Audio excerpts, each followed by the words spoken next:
আসসালামু আলাইকুম প্রিয় দর্শক, আমরা সবাই জুলাই অভ্যুত্থানের জন্য গর্ব করি এবং আমরা বলি এটা আমাদের একটা বড় কাজ। এবং এই অভ্যুত্থান, এই গণ আন্দোলন করতে গিয়ে যারা নিহত হয়েছেন, যারা আহত হয়েছেন, তাদের তালিকা করতে না পারাটা, যথাযথ তালিকা করতে না পারাটা আমি বিভিন্ন সময় বলেছি, এটা হলো এই সরকারের একটা বড় ব্যর্থতা। তারপরও কিছু লোক আহত হিসাবে নিজেদের নাম অন্তর্ভুক্ত করেছেন, নিজেরা এসে করেছেন। আবার কিছু নাম শহীদ হিসেবেও কিন্তু অন্তর্ভুক্ত হয়েছে। এখন এতদিন পরে এসে দেখা যাচ্ছে এখানে প্রচুর ভুলভ্রান্তি আছে।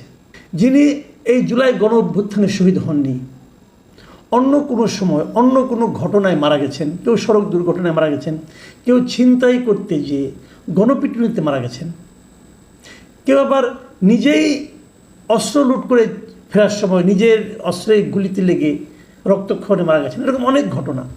তাদের নামও কিন্তু শহীদ হিসাবে, জুলাই অভ্যুত্থানের শহীদ হিসাবে তালিকায় নাম অন্তর্ভুক্ত হয়েছে। আবার যারা আহত হয়েছেন পারিবারিক শত্রুতার কারণে অথবা 5ই আগস্টের পরে আহত হয়েছেন, তাদেরও অনেকের নাম এই তালিকায় ঢুকে গেছে। এটা কেন ঘটলো, কিভাবে ঘটলো, এবং এই যে অভিযোগগুলো ঢুকে গেছে কথাটা আমি বললাম, এটা আমি পেলাম কোথায়? এ সংক্রান্ত একটা প্রতিবেদন আজকে আমি পেলাম। এটা একটা অনলাইন পত্রিকা বাংলা নিউজ তারা করেছে এবং রিপোর্টার ছিল রেজাউল করিম রাজা, উনি এটা সিনিয়র করেসপন্ডেন্ট। এই রিপোর্টারকে আমি ধন্যবাদ জানাচ্ছি যে উনি একটা অত্যন্ত গুরুত্বপূর্ণ নিউজ ব্রেক করেছেন। এবং এই নিউজটাতে আমি দেখতে পাচ্ছি বেশ কিছু ঘটনাও উনি কিন্তু এখানে বর্ণনা করেছেন। যেমন ধরা যাক, আমি দু একটা ঘটনা আপনাদেরকে পড়ে শোনাই। যেমন ধরা যাক, উত্তরা 5 নম্বর সেক্টরের মোহাম্মদ ইলিয়াস হোসেন হিরণ, তার বাড়িতে গত বছরের 7 আগস্টে পূর্ব শত্রুতার জেরে কিছু লোক হামলা করে। সেই হামলায় তিনি আহত হন। পরে মেডিকেল ডকুমেন্টস জালিয়াতির মাধ্যমে নিজেকে জুলাই যোদ্ধা হিসেবে তালিকাভুক্ত করেন এবং সরকারের কাছ থেকে 2 লাখ টাকার চেকও নিয়ে যান। মানে ভদ্রলোক আহত হয়েছে 7 তারিখে, মানে 5 আগস্টের পরে। সেই লোক ওই তার যে চিকিৎসার কাগজপত্র দেখিয়ে অলরেডি তালিকাভুক্ত হয়েছে এবং সরকারের কাছ থেকে 2 লাখ টাকাও নিয়ে চলে গেছে। এরকম আরেক লোক মোহাম্মদপুরের জাফরাবাদের মোহাম্মদ লিটন, সে করেছে কি 14 জুলাই সে রাজীব ভাস্কর্যের সামনে আন্দোলনে আহত হয়েছে বলে দাবি করে। পরে আবার কখনো বলে ঢাকা বিশ্ববিদ্যালয়ের বিজয় 71 হলের সামনে আহত হয়েছে। প্রকৃতপক্ষে তিনি জুলাই বিপ্লবে আহত হননি। তিনিও প্রতারণা করে কিন্তু নিজের নাম এই তালিকায় লিখিয়েছেন এবং 1 লাখ টাকা নিয়ে নিছেন।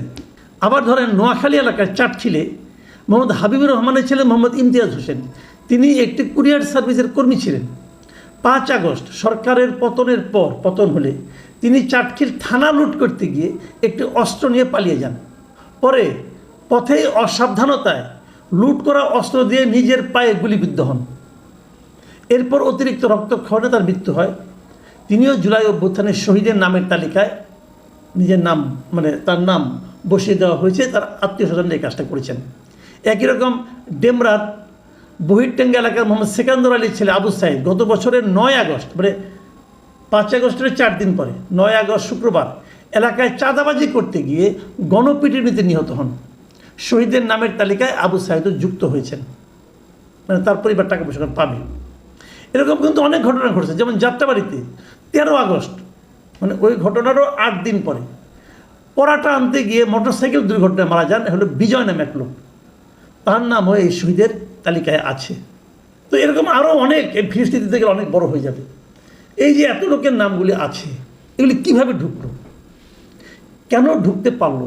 দেখেন, ওই সেই মুক্তিযুদ্ধের ইতিহাস কিন্তু, যে মুক্তিযোদ্ধার তালিকা করতে যেয়ে প্রতিদিনই মুক্তিযুদ্ধের তালিকায় বাড়ে। এমনও দেখা গেছে যে বাবা মার বিয়ে হয়েছে মুক্তিযুদ্ধের পরে, তার সন্তান নাকি মুক্তিযুদ্ধ হয়ে গেছে। আবার একটা দেখেছিলাম, যিনি ছিলেন রাজাকার, শান্তি কমিটির লিডার ছিলেন, তিনিও মুক্তিযুদ্ধ হয়ে গেছেন এবং তার নামে সরকার আবার এলাকায় একটা মুক্তিযোদ্ধার নামে একটা বিদ্যা প্রতিষ্ঠানও করছিল। এরকম অনেক জালিয়াতি আমরা দেখছি। এখন প্রশ্ন হচ্ছে, এই ঘটনাগুলি ঘটে কেন?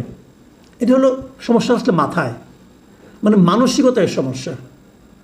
এবং এরা যেহেতু এখানে এক ধরনের অর্থ লাভের একটা সুযোগ আছে, শহীদ হলে তার ফ্যামিলি টাকা পাবে, এবং আগে যেটা ছিল মুক্তিযুদ্ধ হলে পর তার ফ্যামিলির লোকজন চাকরি পাবে, কোটা পাবে, যে কোটার বিরুদ্ধে আন্দোলন হয়েছে সেই একই জিনিস কিন্তু এরাও করছে। যে যারা আহত হয়েছে তাদেরকে ভাতা দেওয়া হবে, তাদের পরিবারকে আবার কোটা দেওয়া হচ্ছে, এরকম আমি দেখেছি বিশ্ববিদ্যালয়ে ভর্তির সময় তাদের ভাই বোনদেরকে কোটা দেওয়া হবে, সন্তানদেরকে কোটা দেওয়া হবে, এই অনেক কাহিনী এগুলো আছে। তার মানে যে জিনিস যদি বলে না যে লাও সেই কদু, ওই হচ্ছিল আর কি, এখনও তাই হচ্ছে। তালিকা নিয়েও সেই একই রকম বেসাতি হচ্ছে, এর নাম ঢুকায় দাও, তার নাম ঢুকায় দাও, ঢুকানোর দায়িত্বটা যার থাকে না, তাকে কোনোভাবে কনভিন্স করতে পারলে কিছু টাকা পয়সা নিয়ে উনিই ঢুকাই দেন। এইবার তো নাম ঢুকছে বহুত বিচিত্র উপায়ে। সিভিল সার্জনরা ইয়ের থেকে, হাসপাতাল থেকে ওই কে আহত হয়েছে হাসপাতালে সার্টিফিকেট দিয়ে ওটাতে তার নাম করছে, কিন্তু পুরো জিনিসটাই আসলে ছিল ভুলে ভরা। ভুলে ভরা কেন? দেখেন অনেক জুলাই আহত আছে যারা হাসপাতালে যায় নাই, অথবা গেলেও সার্টিফিকেট নেয় নাই, তারা তো মনে করছে সার্টিফিকেট নিয়ে তারা আবার কোন বিপদে পড়ি, আপাতত জানটা তো বাঁচাই। তো আসলে অনেকগুলি কারণে কিন্তু এগুলো ঘটেছে। আমার প্রশ্নটা অন্য জায়গায়, এ ধরনের ঘটনা ঘটবে, প্রকৃত লোককে আপনি খুঁজেও পাবেন না। অনেকে হয়তো হাসপাতালেও যায় নাই, বাসায় চিকিৎসা করছে, অথবা হাসপাতালে গেলেও ডাক্তারের চিকিৎসা করেছে, প্রাইভেট হাসপাতালে গেছে, এরকম অনেক ঘটনা কিন্তু আছে।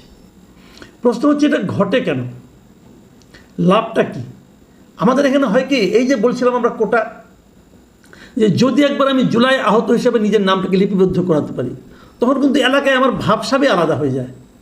আমি হয়তো কোথাও ছিনতাই করতে যাই, পিটুনি খেয়েছি, অথবা কেউ একটা গুলি টুলি আমার শরীরে লেগে গেছে, তো পুলিশের গুলি লাগছে, কে জানে কীভাবে কী হয়েছে, আমি ওটা দেখি এখন কিন্তু এলাকায় একদম কেউ কাটা হয়ে যাব। এই যে কেউ কাটা হওয়ার যদি ব্যবস্থাটা না থাকতো, অর্থনৈতিক সুযোগ সুবিধা পাওয়ার যদি ব্যবস্থা না থাকতো, সামাজিক মর্যাদা বৃদ্ধির যদি সুযোগ সুবিধা না থাকতো, কেউ কিন্তু এই তালিকায় নাম ঢোকানোর জন্য এরকম করতো না। তারপরও তালিকা তো করা দরকার, তালিকা করার অনেকগুলি সঠিক পদ্ধতি আছে, সরকার জানে না তা না, সরকারের ম্যান পাওয়ারও আছে, কিন্তু সরকার এই কাজটাতে সেভাবে গুরুত্ব দেয়নি। গুরুত্ব দেয় নাই বলে এগুলো হয়েছে। এখন আপনি বলবেন সরকার কেন গুরুত্ব দিল না? সরকার গুরুত্ব দেয়নি এই কারণে যে এই যে সরকারটা হয়েছে, এই সরকারটার সঙ্গে